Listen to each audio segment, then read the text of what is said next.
ఎక్కువ మసాలాలు ఏమీ వాడకుండా తక్కువ టైంలో ఈజీగా తొందరగా చేసుకునే టొమాటో రైస్ని దీనికి కాంబినేషన్గా రైతాని ఎలా చేసుకోవాలో చూసేద్దాం. ముందుగా ఆయిల్ వేడి చేసుకొని కొద్దిగా జీలకర్ర, పచ్చిమిర్చి, ఎండుమిర్చి, ఒక బిర్యానీ ఆకును వేసుకొని అలాగే 2 లవంగాలు కూడా వేసుకోవాలి. కొద్దిగా కరివేపాకు, సన్నగా తరిగిన ఉల్లిపాయ ముక్కలు వేసుకొని ఫ్రై చేసుకోవాలి. ఉల్లిపాయ ముక్కలు బాగా ఫ్రై అయిన తర్వాత కొద్దిగా అల్లం వెల్లుల్లి పేస్ట్ వేసుకొని పచ్చివాసన పోయేంత వరకు బాగా ఫ్రై చేసుకోవాలి.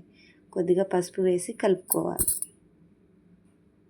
2 మీడియం సైజు టమాటాలను తీసుకొని ఇలా కచ్చా పచ్చగా పేస్ట్ లాగా చేసి వేసి కలుపుకోవాలి. ఇదంతా బాగా ఫ్రై అయిన తర్వాత కొద్దిగా ధనియాల పొడి కూడా వేసుకొని బాగా ఫ్రై చేసుకోవాలి.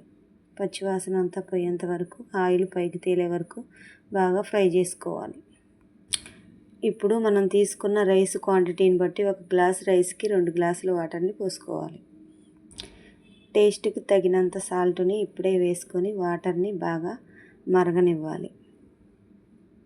ఇలా మరుగుతున్న వాటర్లో కొద్దిగా పుదీనా వేసుకోవాలి. అలాగే హాఫ్ అన్ అవర్ ముందు నానబెట్టుకున్న రైస్ని కూడా వేసుకొని కలిపి మూత పెట్టి ఉడకనివ్వాలి.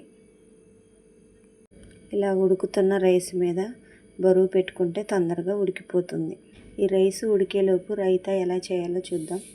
పెరుగును కొద్దిగా పలుచగా చేసుకొని టేస్ట్కి సరిపడిన సాల్ట్ వేసుకొని కొద్దిగా జీలకర్ర, కొద్దిగా కరివేపాకు, పచ్చిమిర్చి, సన్నగా తరిగిన ఉల్లిపాయ ముక్కలు, అలాగే సన్నగా తరిగిన క్యారెట్ ముక్కలు వేసి పెరుగులో బాగా కలిసేటట్టు కలుపుకోవాలి.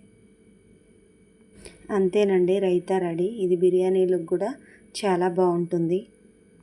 ఈలోపు రైస్ కూడా ఉడికిపోయింది. దీన్ని ప్లేట్లోకి తీసుకుందాం. టమాటో రైస్ని రైతాతో తింటే చాలా బాగుంటుంది. ఉల్లిపాయ నంచుకొని కొద్దిగా లెమన్ యాడ్ చేసుకుంటే టేస్ట్ సూపర్గా ఉంటుంది. ఒకసారి ట్రై చేసి చూడండి. నచ్చితే ఒక లైక్ చేయండి. Thank you for watching.